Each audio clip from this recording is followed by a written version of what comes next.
बंकिम दा बंकिम दा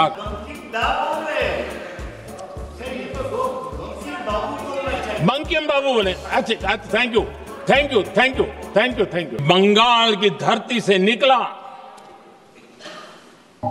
बंकिम दा का ये भाव सूत्र।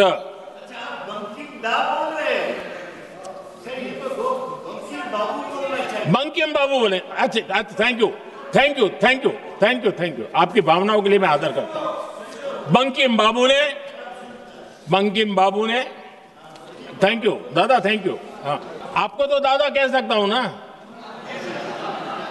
वरना उसमें भी आपको इतराज हो जाएगा। মাননীয় প্রধানমন্ত্রী তার ভাষণে যেভাবে ঋষি বঙ্কিমচন্দ্র চট্টোপাধ্যায়কে বঙ্কিম দা বললেন, মনে হলো বোধহয় চায়ের আড্ডায় বসে তিনি বঙ্কিমচন্দ্র চট্টোপাধ্যায়ের সঙ্গে আলাপ আলোচনা করছে। বাংলা এটা ভালোভাবে নিচ্ছে না, বাঙালি এটা ভালোভাবে নিচ্ছে না। যেমন বাঙালি ভালোভাবে নিচ্ছে না ঈশ্বরচন্দ্র বিদ্যাসাগরের মূর্তি, মর্মর মূর্তিকে দাঁড়িয়ে থেকে ভেঙে দেওয়া, বা রাজা রামমোহন রায় যার জন্য আজকে আমি এখানে দাঁড়িয়ে আছি, যার জন্য সতীদাহ প্রথা তিনি উঠিয়ে দিয়েছেন, মহিলারা শিক্ষিত হয়েছে। ঈশ্বরচন্দ্র বিদ্যাসাগর এবং রামমোহন রায়ের অপমান বাঙালি মেনে নিচ্ছে না। সেরকম আজকেও এখানে ঋষি বঙ্কিমচন্দ্র চট্টোপাধ্যায়কে দাদা বলে সম্বোধন করাটা বাঙালি কিন্তু মেনে নিচ্ছে না। ভারতবর্ষের প্রধানমন্ত্রী বেশ কিছুদিন ধরে এমন সমস্ত আচরণ করছেন যা ভারতীয় সংস্কৃতি এবং ঐতিহ্যের পরিপন্থী, এবং তারই সর্বশেষ নাও হয়তো তার অন্তিম পরিণতির দিকে আজকে তিনি সাহিত্য সম্রাট বঙ্কিমচন্দ্র চট্টোপাধ্যায়কে, যিনি আনন্দমঠ লিখেছিলেন, যিনি তার আনন্দমঠে বন্দে মাতরম সঙ্গীত, যেটাকে জাতীয় সঙ্গীত বলা হয়,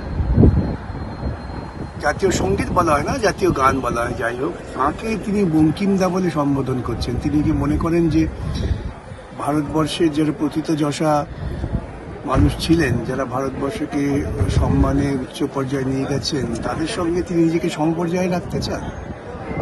কিন্তু তিনি ইতিপূর্বে নিজেকে তো বলেছেন তিনি অজৈবিক, এবং ঠিক অজৈবিক প্রাণীর মধ্যে আচরণ করছেন। তার মধ্যে জৈবিক প্রাণীর যে সদ্গুণগুলো থাকা দরকার, সৌজন্য থাকা দরকার, সেসবের প্রচন্ড ঘাটতি দেখা যাচ্ছে।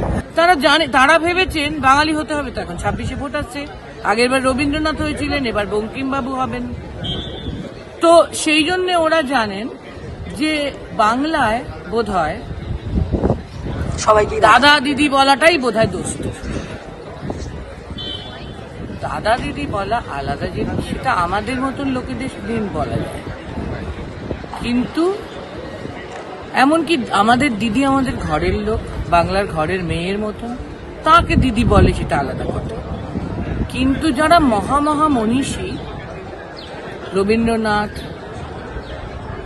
গান্ধীজি, নজরুল ইসলাম, বঙ্কিমচন্দ্র চট্টোপাধ্যায়, রামমোহন, বিদ্যাসাগর, বিবেকানন্দ, বল্লভভাই প্যাটেল, সর্বপল্লী রাধাকৃষ্ণ, যারা মহা মনীষী, তাদেরকে কি দাদা দিদি বলা যায়?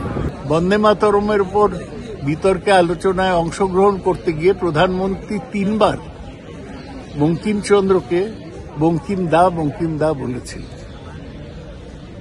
তারপর আমি বাধ্য হলাম আপত্তি করতে এবং বলতুম যে বঙ্কিমচন্দ্রের মতো লোককে দাদা বলে না, বাবু বলে, ঋষি বঙ্কিম বলে।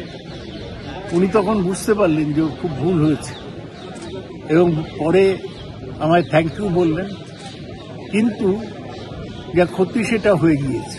রেকর্ডে ঠেকে গেল পার্লামেন্টের প্রসিডিংয়ে যে প্রধানমন্ত্রী এটাও জানেন না যে কিভাবে একজন বাঙালি মানুষকে উদ্দেশ্য করে বলতে হয়।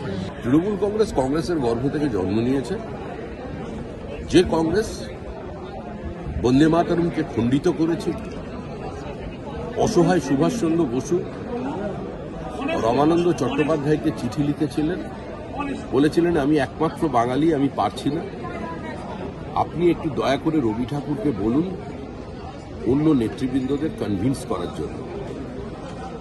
তারা শুধু বন্দে মাতরমকে খণ্ডিত করেই শান্ত হননি, তারা সুভাষ বসুর দল থেকে তাড়িয়েছিলেন। 1937 সালে যদি বন্দে মাতরম খণ্ডিত না হতো তাহলে হয়তো আমাদের এই দেশভাগ দেখতে হতো না। কারণ সুভাষচন্দ্র বসু একমাত্র নেতা ছিলেন যিনি দাঁড়িয়ে বলতে পারতেন যে I don't believe in two nation, I believe in one nation. তাকেও ওরা সরিয়েছেন। এই কংগ্রেস লিগ্যাসি তো এখন তৃণমূল কংগ্রেস বহন করছে। তৃণমূলের পাশ থেকে কংগ্রেস শব্দটাকে সরিয়ে দিতে পারেনি। তাদের কি কোনো নৈতিক বা রাজনৈতিক অধিকার আছে বাঙালি, বঙ্কিমচন্দ্র, সুভাষ বোস, রবীন্দ্রনাথ ঠাকুর এসব নিয়ে কথা বলা? ফলো করুন সংবাদ প্রতিদিন ডিজিটাল।